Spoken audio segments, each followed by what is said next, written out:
देश भर में आज संविधान निर्माता बाबा साहेब डॉक्टर भीमराव अंबेडकर की 125वीं जयंती मनाई जा रही है। इस मौके पर देश भर में उन्हें श्रद्धांजलि दी जा रही है।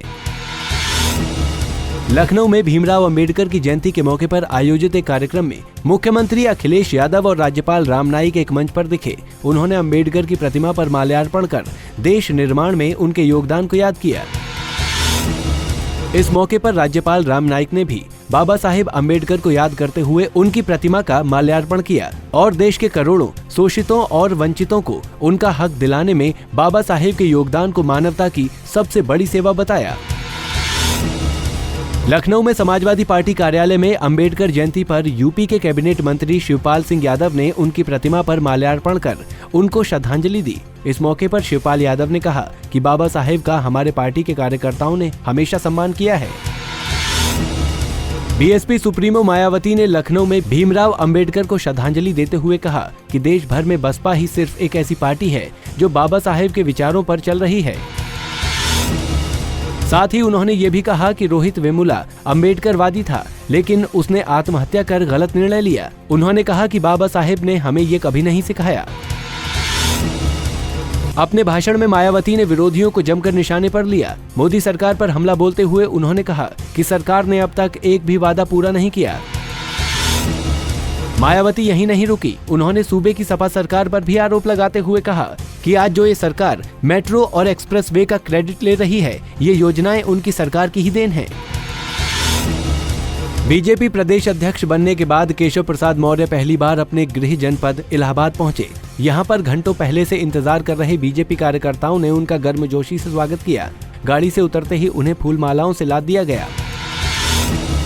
बाबा साहेब भीमराव अंबेडकर की 125वीं जयंती के समारोह में लखनऊ में शामिल होने जा रहे अमरोहा के पूर्व मंत्री व जिला अध्यक्ष सोमपाल सिंह, कोषाध्यक्ष मारुत प्रभाकर, विनोद और देवेंद्र की गाड़ी का बरेली के बड़े बाईपास पर एक्सीडेंट हो गया, जिसमें कोषाध्यक्ष मारुत प्रभाकर की अस्पताल ले जाते वक्त मौत हो गई, जबकि बाकी 3 लोग गंभीर रूप से घायल हो गए। घटना की जानकारी मिलने के बाद बीएसपी सुप्रीमो मायावती ने खेद जताते हुए मृतक नेता के परिजनों को 11 लाख रुपए देने का ऐलान किया। साथ ही घायल नेताओं के मुफ्त इलाज की भी घोषणा की। आशियाना गैंगरेप केस में 11 साल बाद फास्ट ट्रैक कोर्ट ने गौरव को दोषी करार दे दिया है। फास्ट ट्रैक कोर्ट के एडीजे अनिल कुमार शुक्ला ने इस मामले में सजा सुनाने के लिए 16 अप्रैल की तारीख तय की है। इस मामले में दोनों पक्षों की बहस पूरी होने के बाद फास्ट ट्रैक कोर्ट ने 9 फरवरी को लिया गया अपना निर्णय सुरक्षित रखा। वहीं दोषी करार देने के बाद गौरव को न्यायिक हिरासत में लखनऊ जेल भेज दिया गया। आगरा में 16 अप्रैल को ताज के दीदार के लिए ब्रिटिश के शाही घराने के प्रिंस विलियम और उनकी हमसफर केट मिडल्टन आ रही हैं। कयास लगाए जा रहे हैं कि ताज के दीदार के समय वे डायना सीट के साथ फोटो खिंचवाकर अपनी मां की यादों के साथ जुड़ना चाहेंगे। आपको बता दें कि 1992 में ताज के दीदार के लिए आई प्रिंसेस डायना ने लवर सीट पर बैठकर फोटो खिंचवाई थी, जिसके बाद लवर सीट डायना सीट के नाम से मशहूर हो गई थी। कानपुर में गैंग बनाकर लूट की वारदात को अंजाम देने वाले भातू गैंग के एक लुटेरे को पुलिस ने गिरफ्तार किया है। पुलिस ने लुटेरे के पास से लूटी गई रकम, लूट में इस्तेमाल किया गया तमंचा और मोटरसाइकिल बरामद की हैं। फिलहाल पुलिस इसके बाकी साथियों की तलाश कर रही है।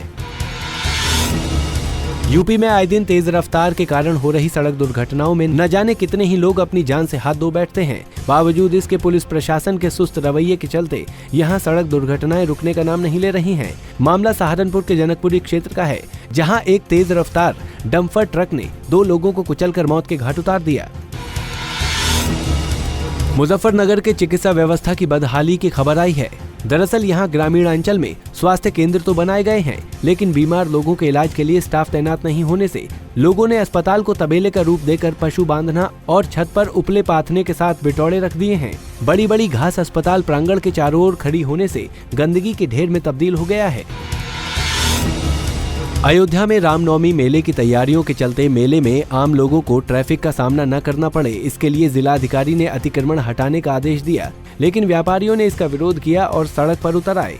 पुलिस ने प्रदर्शनकारी व्यापारियों को शांत करने का प्रयास किया, लेकिन व्यापारी पुलिस के साथ धक्का मुक्की करने लगे और सुरक्षा के लिए लगाए गए बैरियरों को तोड़ दिया, जिसके बाद पुलिस ने प्रदर्शनकारी व्यापारियों पर लाठीचार्ज कर दिया।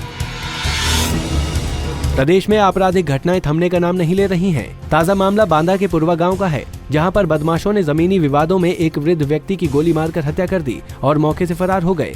सूचना के बाद मौके पर पहुंची पुलिस ने शव को कब्जे में लेकर पोस्टमार्टम के लिए भेज दिया है। अलीगढ़ के थाना हरदुआगंज इलाके के गांव कलाई में खेत में पानी लगाने को लेकर दो पक्षों में विवाद हो गया, जिसमें दूसरे पक्ष के किसानों ने एक किसान की पीट कर हत्या कर दी। घटना की सूचना पर पहुंची पुलिस ने शव को कब्जे में लेकर पोस्टमार्टम के लिए भेज दिया है और आरोपियों की तलाश कर रही है। नवरात्र के 8वें दिन पूरे प्रदेश में मां आदिशक्ति के 8वें स्वरूप महागौरी की पूजा की जा रही है। मंदिरों में श्रद्धालुओं की भारी भीड़ देखने को मिल रही है।